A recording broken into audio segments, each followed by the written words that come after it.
बिस्मिल्लाहिर्रहमानिर्रहीम सल्लल्लाहु अलैहि वसल्लम अस्सलाम वालेकुम रहमतुल्लाहि व बरकातुहू। मैं हूं आपका दोस्त होम्योपैथिक डॉक्टर इमरान अली और आज की हमारी वीडियो का टॉपिक है टॉन्सिलाइटिस, यानी कि टॉन्सिल्स की इन्फेक्शन या इन्फ्लेमेशन। सबसे पहले हम देख लेते हैं कि टॉन्सिल्स क्या होते हैं।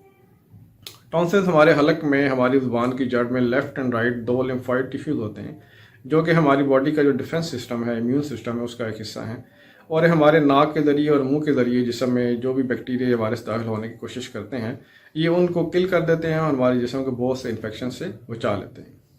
बाज़ का इस तरह होता है कि हमारे ये टॉन्सिल्स बज़ाते खुद इन्फेक्ट हो जाते हैं।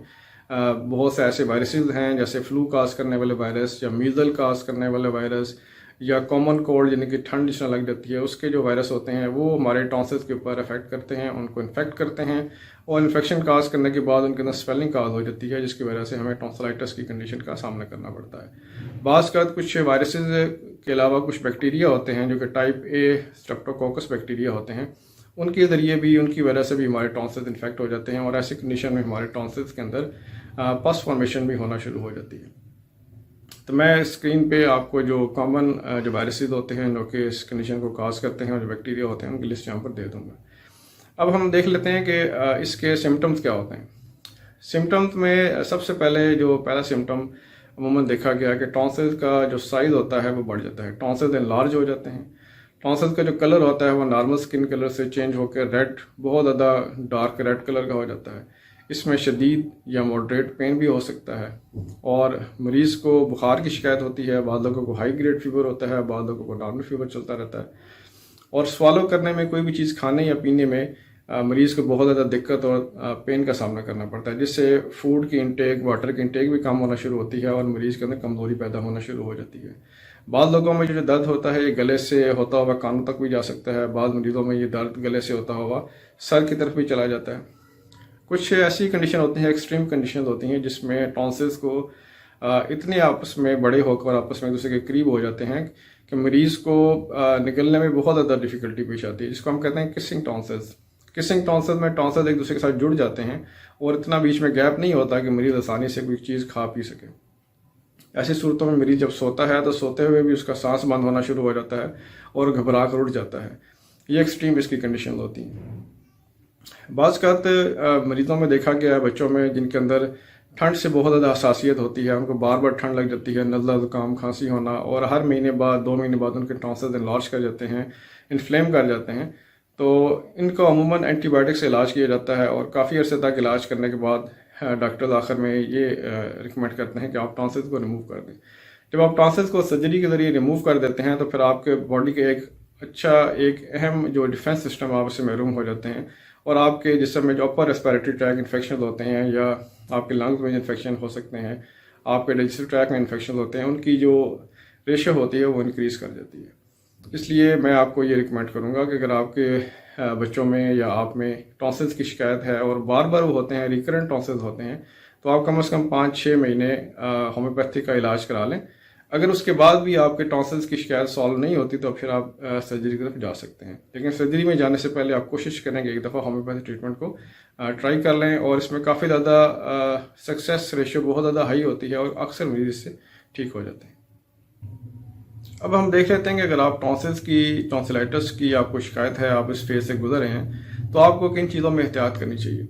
सबसे पहली बात यह है कि टॉन्सिलाइटिस की शिकायत की सूरत में आपने बहुत ज़्यादा ठंडी चीज़ों से, बहुत ज़्यादा मीठी चीज़ों से, बहुत ज़्यादा स्पाइसी मिर्च मसाले,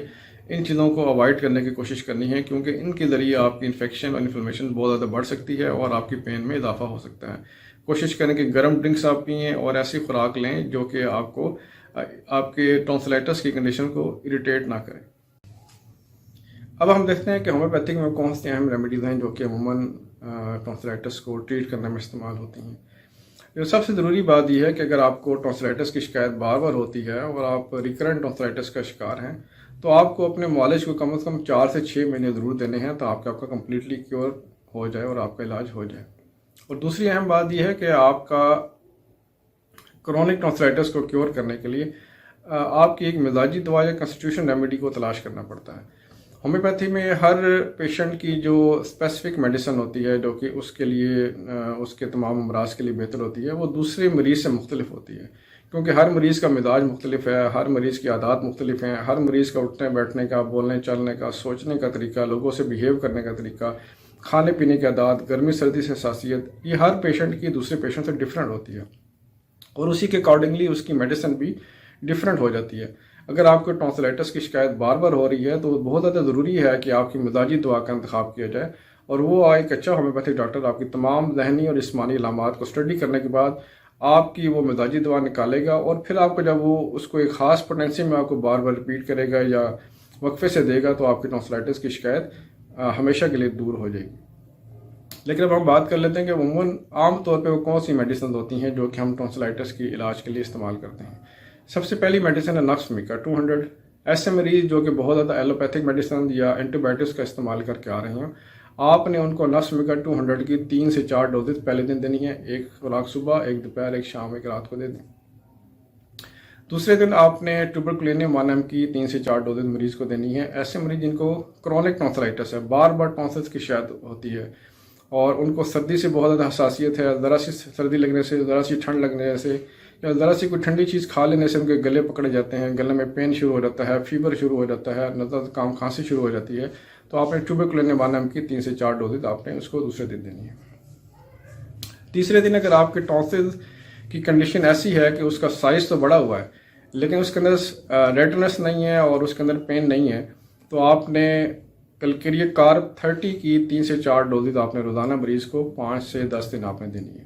इससे काफ़ी हद तक उसकी स्वेलिंग भी कम हो जाएगी और टॉन्सिलाइटिस भी बेहतर होना शुरू हो जाएगा। अगर आपके मरीज में टॉन्सिल्स की शिकायत में रेडनेस है, स्वेलिंग है,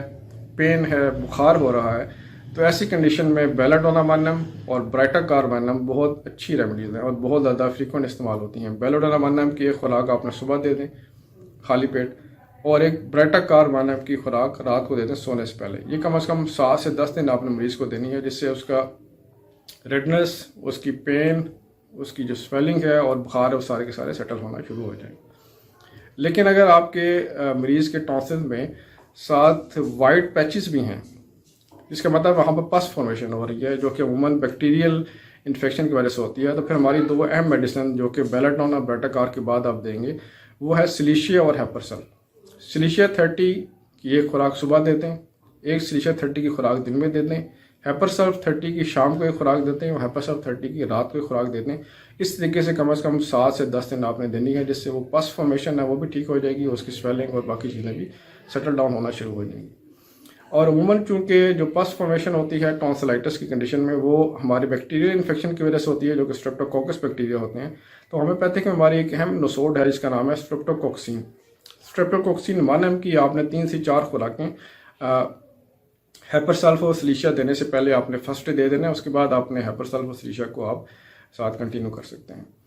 लेकिन इसके अलावा अगर आपके पेशेंट में अगर आप ये चीज़ नोटिस करें कि हमेशा लेफ्ट साइड का जो टॉन्सिल है वही इन्फ्लेम होता है, उसी में इन्फेक्शन होती है, लेकिन राइट साइड वाला बिल्कुल ठीक रहता है, तो उस सूरत हमारी एक अहम मेडिसिन इसका नाम है लैकेसिस। लैकेसिस 30 की आपने सुबह दोपहर शाम एक डोज लेके आपने 7 से 10 दिन तक मरीज़ को देनी है, जिससे उसकी ये कंडीशन भी काफ़ी हद तक बेहतर हो जाएगी। अगर आपके मरीज़ में टॉन्सिल्स हमेशा राइट साइड पे स्वेल होते हैं, राइट साइड पे इन्फेक्शन होती है, लेफ्ट साइड वाला बिल्कुल ठीक रहता है, तो लाइकोपोडियम हमारी बहुत अहम रेमेडी है। अमूमन लाइकोपोडियम के जो मरीज़ होते हैं उनके जो पेन और दूसरी कंडीशन या प्रॉब्लम होती हैं वो शाम को 4 से 8 के दरमियान बहुत ज़्यादा बढ़ जाती हैं। उनको मीठा खाने की बहुत ज़्यादा ख्वाहिश होती है, वो ठंडी चीज़ें और ठंडा पानी और ठंडी खुराक लेना पसंद नहीं करते, बल्कि उनको परे हटा देते हैं और गर्म लिक्विड और गर्म खुराक लेना पसंद करते हैं। ऐसे मरीज़ों को आप लाइकोपोडियम 30 की एक खुराक सुबह देते हैं, एक दोपहर देते हैं और शाम देते हैं। कम से कम 15 दिन आप उसको ये मेडिसिन दें तो काफ़ी हद तक इस कंडीशन भी सेटल होना शुरू हो जाएगी। बाद मरीजों में टॉन्सिल्स का जो पेन है वो उनके गले से शुरू होता है और उनके कानों तक जाना शुरू हो जाता है, तो फाइटोलाका 30 आपने ऐसे मरीज को देनी है, जिससे उसका ये कंडीशन काफ़ी हद तक सेटल होना शुरू हो जाएगी। इसके बाद एक अहम रेमेडी है, वो है सुराइनम 200। सुराइनम 200 एज अ इंटरकरेंट रेमेडी आपने मरीज़ को हर 15 से 20 दिन के दरमियान, 20 दिन के बाद आप एक डोज आपने सुराइनम 200 की देनी है, जिससे आपके जो इलाज में है उसमें बेहतरी तेज़ी से आना शुरू हो जाएगी। मरीज़ आहिस्ता आहिस्ता क्योर होने के बजाय उसकी इलाज में स्पीड आना शुरू हो जाएगी, मरीज़ जल्दी ठीक होना शुरू हो जाएगा। ये चंद एक अहम रेमेडीज थी जो अमूमन होम्योपैथिक ट्रीटमेंट के अंदर आपके डॉक्टर्स इस्तेमाल करते हैं। लेकिन मेरा आपको मशवरा ये है कि अगर आपको क्रॉनिक टॉन्सिलाइटिस की शिकायत है, बार बार टॉन्सिल हो रहा है, तो अपने होम्योपैथिक डॉक्टर से ज़रूर मशवरा करें और उनकी गाइडेंस के अंदर तमाम मेडिसिन को इस्तेमाल करें। अस्सलाम वालेकुम रहमतुल्लाहि व बरकातहू।